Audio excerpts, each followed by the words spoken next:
Assalamualaikum warahmatullahi wabarakatuh. Perkenalkan, nama saya Hoirinisa dengan nomor NIM 210810639 dari kelas Tadris Biologi A.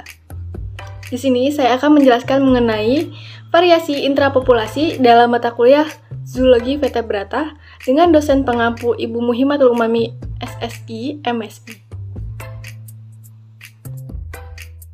Variasi intrapopulasi merupakan perbedaan-perbedaan yang terdapat pada hewan-hewan dalam suatu populasi. Secara garis besar, ada dua penyebab terjadinya variasi, yaitu yang pertama, faktor genetik, dan yang kedua itu faktor non-genetik. Variasi non-genetik dapat terjadinya karena adanya variasi umur, variasi musiman pada suatu individu, variasi musiman pada beberapa keturunan, variasi sosial, variasi habitat, variasi karena kondisi iklim temporer, variasi yang ditentukan oleh inang, variasi tergantung kepadatan, variasi alometrik, variasi neurogenetik, variasi traumatik, dan variasi induksi parasit serta perubahan pasca kematian. Variasi genetik terjadi karena adanya seksual dimorfisme seperti perbedaan seks primer dan seks sekunder, hidromorfi dan intersex, strain seksual dan uniparital, serta variasi diskontinu dan variasi kontinu. Istilah terminologi yang pertama itu ada penon atau pena. Penon atau pena ini untuk menunjukkan perbedaan bentuk atau ukuran fenotip yang terjadi dalam suatu populasi atau morfologi luar. Istilah terminologi yang kedua ada sibling spesies. Sibling spesies ini merupakan spesies penampilan yang sangat mirip, perilaku dan karakteristik lainnya saat mereka berada di isolasi secara reproduktif, atau spesiesnya itu banyak kesamaan tetapi tidak bisa kawin karena adanya isolasi produksi. Kemudian istilah terminologi yang ketiga yaitu gene pool. Gene pool ini merupakan kemampuan semua alat unik pada suatu spesies atau populasi, atau dengan kata lain mikroevolusi. Kemudian yang keempat itu ada gynandromorphs atau hermaprodit, atau dalam satu individu terdapat dua alat kelamin. Dalam taksonomi klasik terdapat istilah legitimasi. Istilah ini merupakan status spesies ditentukan hanya berdasarkan derajat perbedaan morfologinya. Contohnya itu pada itik jantan bulu cerah dengan nama latin Anas boscas. Kemudian itik betina bulu coklat dengan nama latin Anas platyrhicos. Di dalam taksonomi klasik terdapat sinonim persamaan nama, seperti halnya pada scientific name Branchiotoma lanceolatum, dia mempunyai sinonim yaitu Amphiochus lanceolatum. Mengapa? Karena pada zaman dahulu para ilmuwan-ilmuwan itu mengklasifikasikan hewan berdasarkan morfologinya. Sebagian besar populasi hewan memiliki beberapa pena yang berbeda, seperti yang pertama, itu seksual dimorfisme. Seksual dimorfisme ini merupakan organ reproduksinya berbeda atau perbedaan penampilan antara jantan dan juga betina dari spesies yang sama, seperti warnanya, bentuknya, struktur yang disebabkan oleh variasi atau pewarisan satu atau pola seksual dalam materi genetik. Kemudian ada egg variation atau variasi umur. Variasi umur ini ketika umurnya beda, bentuknya juga beda. Kemudian yang ketiga itu ada variasi musiman, di mana ketika musim dingin, contohnya itu ada hewan beruang kutub, dia mempunyai bulu yang tebal. Kemudian bulunya itu berwarna putih, seperti halnya dengan habitatnya. Beruang kutub tersebut habitat di kutub yang dimana terdapat salju-salju yang berwarna putih. Kemudian sedangkan pada musim semi, bulunya itu berwarna coklat dan tidak setebal pada musim dingin. Kemudian yang keempat itu ada polymorphis, atau mempunyai bentuk yang banyak. Perkembangan lalu yang harus digunakan selalu kemiripan kontinu genotip dari telur yang dibuahi sampai fase dewasa, kemudian reproduksi seksual. Semua populasi lokal merupakan produk dari gene pool yang sama, maka banyak informasi tersedia mengenai pena makin mudah untuk mengklasifikasinya atau mengklasifikasikannya. Kemudian ada informasi lain yang dapat dijadikan pertimbangan seperti lokasi yang tepat, kemudian habitat dan musim pada saat koleksi. Kemudian, apabila morfologinya itu identik atau morfologinya sama, kemudian tidak mengalami isolasi dan bisa kawin, maka disebut sebagai satu spesies. Kemudian yang kedua, apabila morfologinya sama atau identik, tapi mengalami isolasi dan tidak bisa kawin, maka disebut sebagai spesies sibling.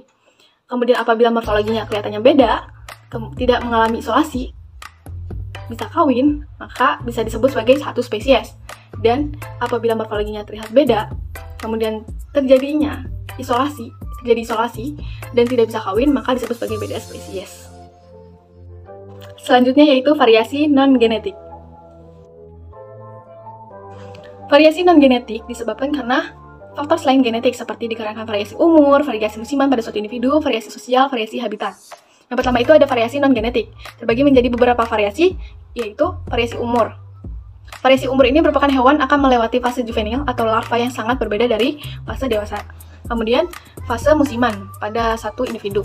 Merupakan hewan yang hidupnya melalui beberapa musim dapat memperlihatkan variasi individu, seperti halnya dengan burung akan memiliki warna yang lebih cerah pada musim kawin dan memiliki warna yang lebih pucat ketika setelah musim kawin.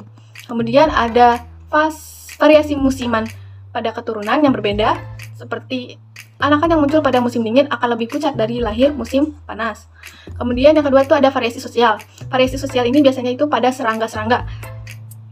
Contohnya itu pada rayap. Dalam rayap ini terdapat beberapa kasta, seperti rayap pekerja, rayap prajurit. Kemudian pada hewan lebah, dia juga mempunyai kasta di dalamnya seperti lebah ratu, rajanya, dan sebagainya. Kemudian variasi ekologi. Dalam variasi ekologi ini terbagi menjadi beberapa variasi seperti variasi habitat atau ekofenotip, merupakan variasi yang disebabkan karena habitatnya, seperti kerang yang hidupnya di daerah hulu berbeda dengan kerang yang hidupnya di hilir dan sebagainya. Kemudian variasi karena perubahan iklim temporer. Ini terjadi pada hewan dengan plastisitas tinggi, berbeda jika kondisi berubah. Seperti ikan akan tumbuh lambat, tapi sebaliknya jika kondisi lingkungan baik dan cukup suplai makanan akan tumbuh cepat ikan tersebut. Kemudian variasi karena inang, yaitu parasit yang hidup pada inang, berbeda akan memiliki perbedaan morfologi atau bahkan fisiologinya. Kemudian ada variasi karena kepadatan, contohnya itu pada belalang tertentu memiliki fase biologis yang tidak stabil.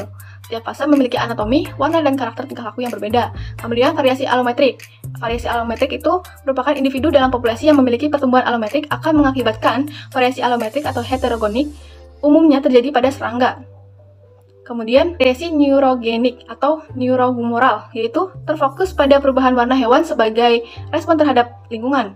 Perubahan ini terjadi karena menyebaran perkumpulannya organ pembawa warna atau kromatofor terjadi pada bunglon contohnya, dan vertebrata yang berdarah dingin.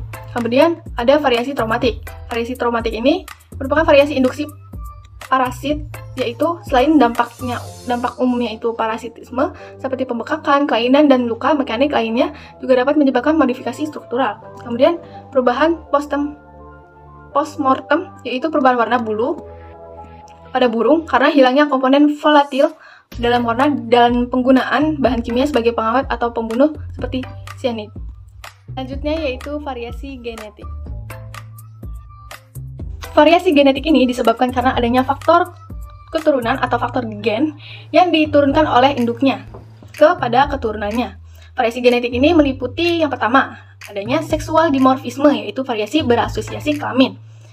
Terbagi menjadi beberapa bagian, yaitu yang pertama itu ada perbedaan kelamin primer, yaitu perbedaan pada organ yang digunakan untuk reproduksi seperti gonad dan juga genitalia. Kemudian ada perbedaan kelamin sekunder, yaitu perbedaan ini merupakan seksual dimorfisme yang paling nyata di antara hewan. Perbedaan jantan dan betina kadang sangat terbatas karena perbedaan sangat nyata sehingga dideskripsikan sebagai spesies yang berbeda. Kemudian ada intersex, yaitu sebuah individu yang memperlihatkan karakter campuran antara karakter jantan dan juga betina. Hasil dari susunan yang seimbang antara gen yang membawa kecenderungan jantan dan juga kecenderungan betina ini, susunan gen ini diduga disebabkan oleh irregularities, infertilism, atau mitosis, atau karena gangguannya fisiologis karena parasitisme. Kemudian ada gynadomorph, yaitu individu yang memperlihatkan karakter jantan pada satu bagian tubuhnya dan karakter betina pada bagian tubuh lainnya. Kemudian yang kedua itu ada generasi yang berbeda secara reproduktif atau strain seksual dan uniparental. Kemudian yang ketiga ada ordinary genetic variation yang terbagi menjadi beberapa, yaitu yang pertama variasi discontinue atau polymorphis, dan variasi continue yaitu merupakan variasi terjadi karena perbedaan genetik yang rendah. Contoh variasi intrapopulasi di lingkungan sekitar yaitu ada ayam kampung dengan nama latin Gallus domesticus. Ayam kampung ini pada kelamin jantan mempunyai jengger pada bagian kepalanya, kemudian pada betina itu tidak mempunyai jengger. Kemudian untuk warna tubuh pada jantan itu berwarna agak sedikit hitam keputih-putihan, sedangkan pada betina warna tubuhnya itu berwarna hitam pekat. Dan pada bagian kakinya itu, bagian kaki jantan itu dengan kaki betina itu berbeda. Selanjutnya yaitu contoh variasi intrapopulasi ikan koi dengan nama latin Cyprinus rofuncus termasuk ke dalam variasi genetik, yaitu pada polimorfis karena mempunyai bentuk yang banyak. Jadi, ikan ini walaupun mempunyai bentuk warna yang beragam, akan tetapi ikan ini masih dalam satu spesies. Selanjutnya yaitu variasi intrapopulasi pada hewan katak dengan nama latin Vegetaria cancifora. Katak sawah ini termasuk ke dalam variasi non-genetik, yaitu pada variasi umur. Karena ketika katak masih kecil, dia berupa berudu, akan tetapi ketika dia sudah besar, dia berubah akan menjadi katak. Ketika dalam berudu, dia mempunyai ekor, sedangkan ketika sudah besar, dia tidak memiliki ekor. Jadi sesuai dengan perkembangan umurnya, katak ini memiliki perubahan, walaupun dia masih dalam satu spesies. Sekian dari saya. Terima kasih. Wassalamualaikum warahmatullahi wabarakatuh.